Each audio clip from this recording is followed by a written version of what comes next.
हमें ज़्यादा बेहतर अंदाज में समझा सकेंगे ये जो पूरा मैकेनिज़्म और ये पूरा सिस्टम और एयर डिफेंस सिस्टम जो होता है, अब उसमें तो ईरान की जानिब से तो बहुत हल्के फुल्के से मिसाइल का इस्तेमाल किया गया है और उनके बिलियन ऑफ डॉलर्स के इंटरसेप्टर्स उस पर ज़ाया हो गए हैं।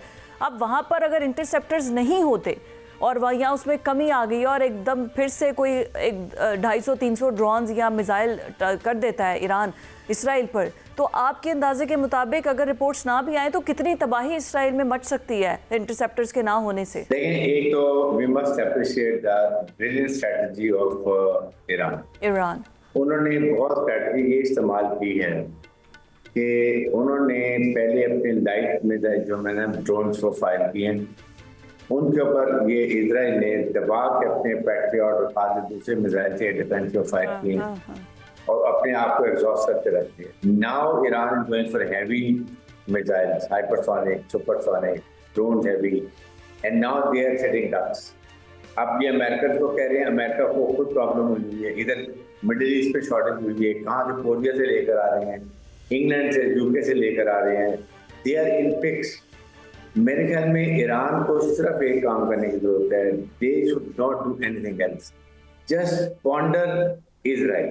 छोटा मुल्क, ज्यादा damage, more effect. Now is the time सब सेव करके अपनी टर्म से नेगोशिएट करें, and that is what is the time, because American के पास एग्जिट स्ट्रेटजी नहीं है। बिल्कुल, उन्होंने जो प्लानिंग की है, इतनी हैपेजिट की है और उनको इजराइल ने ऐसा उससे बिल्कुल उलट हो रहा है जो उनकी प्लानिंग थी। और यही एक सुपर पावर की, उन्हें लगा वेनेजुएला की तरह होगा यहाँ पर भी, बट आगे उनको सरप्राइज मिल गया है। मोहम्मद सलीम साहब, जैसे अभी फ्रांसीसी सदर ने बोला है कि लेबनान के अंदर भी तो इसराइल और हिजबुल्लाह के दरमियान जो लड़ाई जारी है, उन्होंने कहा है कि मैं सालिस बन सकता हूँ और आप बस इसराइल को तस्लीम कर लें तो लेबनान में अमन आ जाएगा। ये क्या तरीका हुआ कि आप किसी पर हमला करे जाए, हमला करके और उसको कहें कि अब इस मुल्क को तस्लीम करो?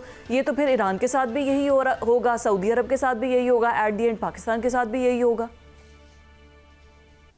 जी, आपकी बात बिल्कुल ठीक है। उनका असल में जो ऑब्जेक्टिव्स हैं इसराइल के, वो तो यही हैं कि वो इस खित्ते के तमाम ममालिक को इतना कमज़ोर कर दे फौजी लिहाज से कि कोई भी उनको थ्रेट ना पोज कर सके और इसराइल अकेला इस इलाके का हेजिमन बन जाए। और मेरा ख्याल है ये बड़ा क्लियर बात है कि ईरान लेबनान नहीं है। अगर लेबनान कुछ फैसले कर भी लेता है, ज़रूरी नहीं है कि ईरान भी वैसे ही फैसले करे। ईरान ने, जैसे मैंने पहले कहा, मैं एक पॉइंट और यहाँ पे थोड़ा सा एम्फेसाइज कर दूँ कि ईरान ने जैसे इस कॉन्फ्लिक्ट के दौरान, इस जंग के दौरान अपना हुर्मुज़ को बड़ा अच्छी तरीके से प्ले किया है और अपनी वहाँ पे कंट्रोल को असर्ट किया है। अगर वो इसमें किसी भी सूरत में कोई कमज़ोरी दिखाता है तो उसकी जो डेटरेंट वैल्यू है हुर्मुज़ के कॉन्टेक्स्ट में ईरान की, वो फिर हमेशा के लिए डाइल्यूट हो जाएगी, कमज़ोर पड़ जाएगी और उसका ये जो वहाँ पे असर रसूख है या उसके पास जो लेवरेज है स्टेट्स ऑफ हुर्मुज़ की वजह से, वो हमेशा के लिए कम हो जाएगा या ख़त्म हो जाएगा। इसलिए वो हर वो काम करेगा जिसकी वजह से वो स्टेट्स ऑफ हुर्मुज़ के ऊपर अपना कंट्रोल बरकरार रख सके। मैं तो इसको यहाँ तक कहता हूँ कि स्टेट्स ऑफ हुर्मुज़ जो है वो ईरान के लिए ट्रम्प कार्ड है, वो और वो इसी को प्ले करेगा। वो इसी को प्ले कर रहा है सर। एब्सोल्युटली आपका तज्जिया 100% बिल्कुल ठीक है, एक्यूरेट है, और वो इसी को प्ले कर रहा है। बट साहब, अब ये ट्रम्प के साथ तो खुद अंदर भी बड़े मसले मसाइल हो रहे हैं।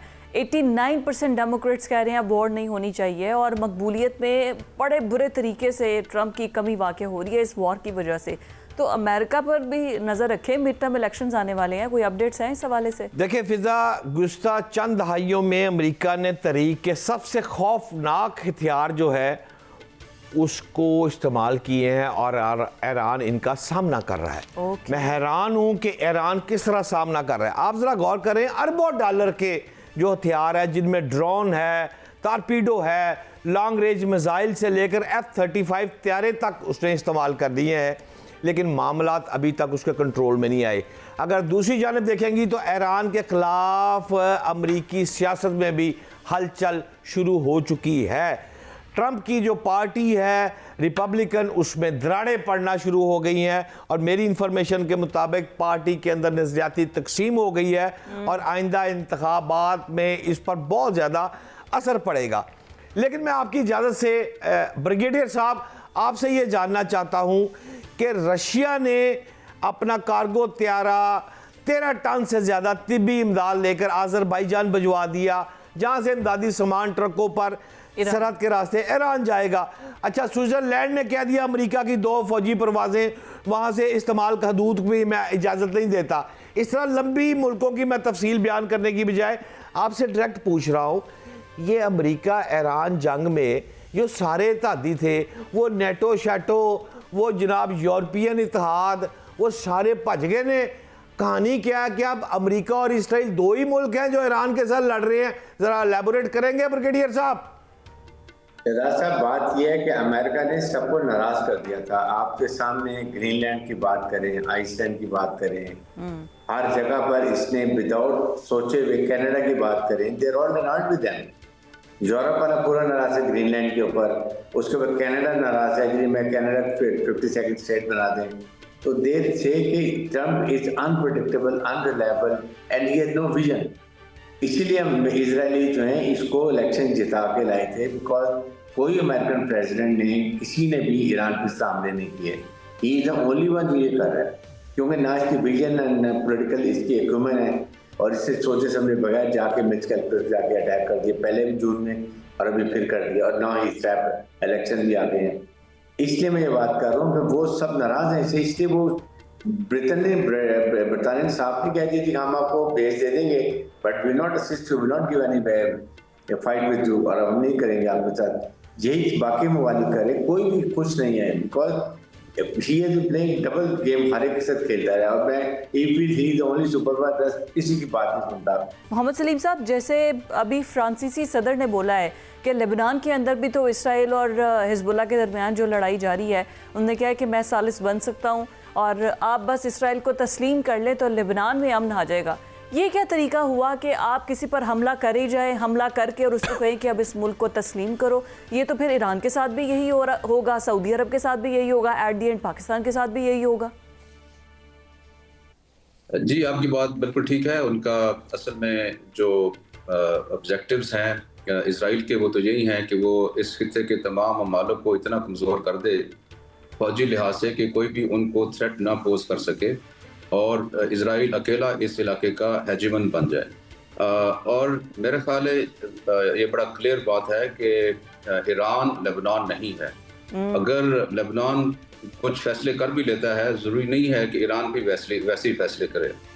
ईरान ने, जैसे मैंने पहले कहा, मैं एक पॉइंट और यहाँ पे थोड़ा सा एम्फेसाइज कर दूँ कि ईरान ने जैसे इस कॉन्फ्लिक्ट के दौरान, इस जंग के दौरान अपना हुर्मुज़ को बड़ा अच्छी तरीके से प्ले किया है और अपनी वहाँ पे कंट्रोल को असर्ट किया है। अगर वो इसमें किसी भी सूरत में कोई कमज़ोरी दिखाता है तो उसकी जो डेटरेंट वैल्यू है हुर्मुज़ के कॉन्टेक्स्ट में ईरान की, वो फिर हमेशा के लिए डाइल्यूट हो जाएगी, कमज़ोर पड़ जाएगी, और उसका ये जो वहाँ पे असर रसूख है या उसके पास जो लेवरेज है स्टेट्स ऑफ हुर्मुज़ की वजह से, वो हमेशा के लिए कम हो जाएगा या ख़त्म हो जाएगा। इसलिए वो हर वो काम करेगा जिसकी वजह से वो स्टेट्स ऑफ हुर्मुज़ के ऊपर अपना कंट्रोल बरकरार रख सके। मैं तो इसको यहाँ तक कहता हूँ कि स्टेट्स ऑफ हुर्मुज़ जो है वो ईरान के लिए ट्रम्प कार्ड है, वो और वो इसी को प्ले करेगा।